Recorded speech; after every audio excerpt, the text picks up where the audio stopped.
Thank you for tuning in to Mr. Cliff's Toy Shop. On today's review, we take a look at the My Arcade Contra Space Invaders Microplayer Retro Arcade. Today I'll be reviewing these items in each category that makes sense. So if you're wondering, what does this have to do with my toy collection? Well, let me tell you, as I'm building my toy collection, what's important for me, especially now, is that I focus on the diorama pieces. And if I decide to build a game room, these two pieces are essential to have, not particularly the games themselves, but the micro retro arcade players. So for accessories, with Space Invaders, I received absolutely nothing. I am wondering if someone perhaps tampered with the box. With Contra, I did receive this audio cable. So moving on from accessories, let's just take a moment to look at this for the design of the arcade systems themselves. And I think that they look fantastic. I like the difference in shape. This one to me is more reminiscent of my childhood, especially with the arcade. So I'm really digging this design. This one here is not bad, just very boxy, but I like the image of Space Invaders. You turn it to the front, you have what is supposed to be a coin tray, you have buttons, your controller, the screen, graphics, the same here. And if you look on this one, pretty much it is the same. So really digging the design of both of these systems. So when you get these and take them out of the box, you have a plastic covering over the screen. You can see that this one is still here, and I'm perhaps going to leave this one in place as we're going to spend time really focusing on the Space Invaders. So I have already removed the screen protector. When you look down, you can see the inside of it. Don't worry, I'm going to light this thing up. So in order to light it up, you have two options, which I love. One, you have a battery tray directly in the back. Takes 4 AA batteries. Most households have AA batteries.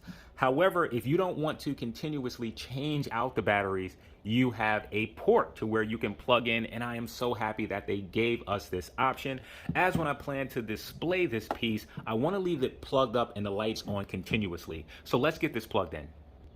All right, so with that plugged in, we're going to turn it around for a moment. Don't worry if this doesn't light up the moment you plug it in. Sometimes it takes maybe a few minutes just to charge a bit. So in order to power this on, you simply push in. And when you push in, hope that you can see that that sort of lit up. Let's turn down the lights to see if it shows a little bit better. There you go. So I really like how you see the red peeking through.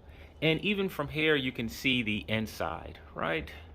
You can see the game itself. Maybe I'll bring that just a little bit closer. It's probably not coming across super clear on screen, but as you're standing in front of it, you can see very clear. Also happy with, not only does the screen part light up, but the top of Space Invaders lights up as well. I have pretty large hands, however, I am still able to control it and use the button as needed to fire it. So up top, you have a player 1, player 2, and a start. I just really like how this is done. So I want to do a few size comparison. We're going to start out with a 7-inch scale figure, the Nekker Teenage Mutant Ninja Turtles, and I just love how this looks next to this arcade game. It just works very well. Let's swap out Raphael for a moment. Don't worry, I will turn this sideways in time. Let's put in a G.I. Joe classified figure. Here it is with Firefly. And just turning it to the side for a moment, just to give you that side profile. Let's throw Firefly in again. I think that works well. Let's put Raphael in. Really digging that. All right, and if you're wondering how a larger figure was going to scale, I was going to get my Storm collectibles, but we'll start out with this Nekker Shredder, which is a bit too big for this arcade system. So for anyone who was on the fence with this, pricing I think was $29. I picked this up from Target. Now, if you're looking for these online, you're able to find some a bit cheaper.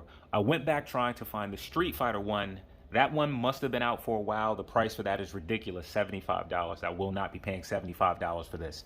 The Mortal Kombat one, I believe, has just started to release, which I'm currently looking for. I think that has a price point of $29.99. So these pieces will fit awesome into your display. How many? It depends what you're trying to build. I think in my head, the set number is maybe 10. I currently have 2 systems that I'm familiar with. I will be picking up the Pac-Man, that Mortal Kombat, as long as I can find it for a decent price. I think I saw Dig Dug as well. What sets these apart for me is the light up features. They look great the way they are, but that light up feature just really takes it to another place. And something as simple as this part lighting up really makes all the difference. And for those of you who were able to go to arcade games, you remember that this part to where you insert the coins used to light up. So if you've been thinking of purchasing a few of these for your display, I'm going to tell you, you should pick them up. So I want to thank you for tuning in to Mr. Cliff's Toy Shop. I hope to see you during the next review.